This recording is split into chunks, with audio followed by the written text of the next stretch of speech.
এই মুহূৰ্তত জনাইছো এটা ব্ৰেকিং নিউজ। ছবিৰ কথা কয় নগাঁৱৰ ৰূপহীহাটৰ ঘেহুৱা চলচলি গাঁৱৰ গাঁও প্ৰধান আব্দুল হাই মাটিৰ নামজাৰিৰ নামত মুক্তভাৱে উৎকোচ লোৱাৰ দৃশ্য সংবাদ মাধ্যমত প্ৰকাশ পোৱাৰ পাছতো কোনো ধৰণৰ বিভাগীয় শাস্তিমূলক ব্যৱস্থা গ্ৰহণ নকৰাৰ অভিযোগ উত্থাপিত হৈছে। আনকি নগাঁৱৰ ৰূপহীহাট থানাত ভুক্তভোগী গাঁও প্ৰধানজনৰ বিৰুদ্ধে এজাহাৰ দিয়াৰ পাছতো আৰক্ষীয়ে গোচৰ পঞ্জীয়ন কৰাৰ পাছতো গাঁওবুঢ়াজনক আটক নকৰাত আৰক্ষী প্ৰশাসনৰ বিৰুদ্ধে সৰব হৈ পৰিছে ভুক্তভোগী মহিলাগৰাকীৰ লগতে সদৌ অসম ছাত্ৰ সন্থাৰ ৰূপহীহাট আঞ্চলিক জাতীয়তাবাদী যুৱ ছাত্ৰ পৰিষদৰ ৰূপহীহাট আঞ্চলিক আৰু সংখ্যালঘু সংগ্ৰাম পৰিষদৰ নগাঁও জিলা সমিতি। কিয় আৰক্ষীয়ে এতিয়ালৈকে গাঁও প্ৰধানজনক আটক কৰিবলৈ সক্ষম হোৱা নাই? কোনো প্ৰভাৱশালী চক্ৰই ৰক্ষণাবেক্ষণ দিছে নেকি ঘোষখোৰ গাঁও প্ৰধানজনক? ৰূপহীহাট আৰক্ষী থানাৰ অন্তৰ্গত ৰূপহী গেহুৱা চলচলিৰ গাঁওবুঢ়া আৰু যোনজন বৰ্তমান নগাঁও জিলাৰ গাঁওবুঢ়া সন্থাৰ সম্পাদক আব্দুল হাই, আৰু তেখেতে আমি এটা ভিডিঅ' মাধ্যমে আমি দেখিছোঁ তেখেতে কি কৰিছে, মাটি নামজাৰি নামত এঘৰ দুখীয়া শ্ৰেণীৰ পৰিয়ালৰ পৰা 25,000 টকা দাবী কৰিছে আৰু সেই 25,000 টকাৰ 15,000 টকা তেওঁলোকে দিয়াৰ পাছত তেওঁ আকৌ পুনৰ মাটি নামজাৰি নামত 1 লাখ টকা দাবী কৰিছে। কিন্তু তাৰ পিছত ভুক্তভোগীজনে কি কৰিছে, যিহেতু তেওঁ এজাহাৰ দাখিল কৰিছে ৰূপহীহাট আৰক্ষী থানাত, আৰু এতিয়ালৈকে আমি দেখিছোঁ যে অতখিনি প্ৰমাণ থকাৰ পাছতো যে আৰক্ষীয়ে কোনো ধৰণৰ ব্যৱস্থা গ্ৰহণ কৰিব পৰা নাই। যে তাৰ আঁৰত কি আছে?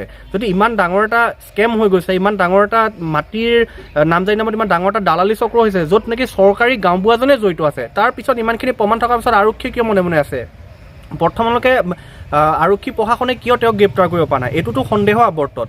আৰু তেওঁ শেষত এটা নিউজত আমি কোৱা শুনিছোঁ, তেওঁ কৈ আছে যে মই পইচাখিনি গন্তি কৰিছিলোঁ। আমাৰতো চকু আছে আৰু ছবিয়ে কথা কয়। তেওঁৰ স্পষ্ট ভিডিঅ'ত তেওঁৰ অডিঅ' আছে, তেওঁৰ ভিডিঅ' সম্পূৰ্ণ ওলাইছে যে তেওঁ উৎকোচ বিচাৰিছে, আৰু উৎকোচ বিচৰাৰ পিছত সম্পূৰ্ণ প্ৰমাণ পাতি থকাৰ পিছত ৰূপহীহাট আৰক্ষী থানা বৰ্তমান কিয় মনে মনে আছে সেইটো সন্দেহ আৱৰ্তত। গতিকে আমি ৰূপহীৰ অঞ্চলত, বিশেষকৈ আমাৰ ৰূপহীহাট আৰক্ষী থানাৰ অন্তৰ্গত যিসমূহ এলেকা আছে তাত দুখীয়া শ্ৰেণীৰ ৰাইজৰ ওপৰত এনেধৰণৰ নিৰ্যাতন আমি কোনো ধৰণে আমি ৰূপহী আঞ্চলিক ছাত্ৰ সন্থাই আমি গ্ৰহণ নকৰোঁ। আমি আজি এই সংবাদ মাধ্যমৰ জৰিয়তে আমি ৰূপহীহাট আৰক্ষী থানাৰ আমি অ'চিক আমি সকীয়াব বিচাৰিছোঁ, আমি তেওঁক দাবী জনাইছোঁ। লগতে আমি নগাঁও জিলা প্ৰশাসনক আমি দাবী জনাইছোঁ অনতিপলমে সেই গাঁওবুঢ়াজনৰ ওপৰত বিহিত ব্যৱস্থা গ্ৰহণ কৰক, আৰু অন্যথা যদি তেওঁলোকে কোনো ধৰণৰ বিহিত ব্যৱস্থা গ্ৰহণ কৰিব নোৱাৰে আমি আঞ্চলিক ছাত্ৰ সন্থাই পৰৱৰ্তী সময়ত আমি বিহিত ব্যৱস্থা ল'বলৈ বাধ্য হ'ম। ভিডিওটা ভাইরাল হইল, তারপরে আমরা কেস করলাম, পুলিশে কিছু কিনে অ্যাকশন লইছে না। বর্তমানে কাপড়া বাঁচবার লাগিয়া বহুত বড় বড় নেতার বগলে ঘুরতেছে।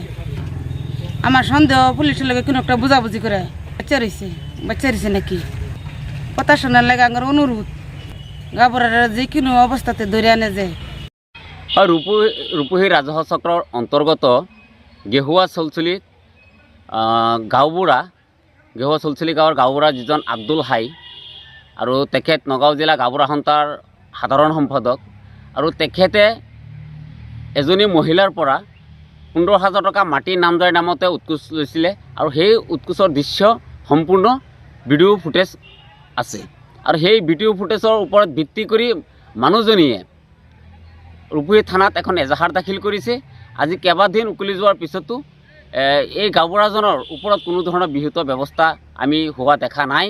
গতিকে মুখ্যমন্ত্ৰী মহোদয়ে যি সময়তে দুৰ্নীতিৰ বিৰুদ্ধে মাত মাতি আহিছে, দুৰ্নীতি বিৰোধী শ্লোগান দি আছে, আৰু সেই সময়তে দেখা গৈছে যে একাংশ চৰকাৰী বিষয়া কৰ্মচাৰীয়ে উৎকোচ লোৱাত ব্যস্ত হৈ পৰিছে।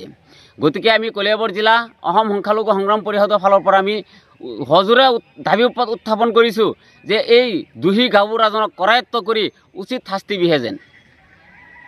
নগাঁৱৰ পৰা বিভূতি বৰাৰ ৰিপৰ্ট, সুহানা লাইভ।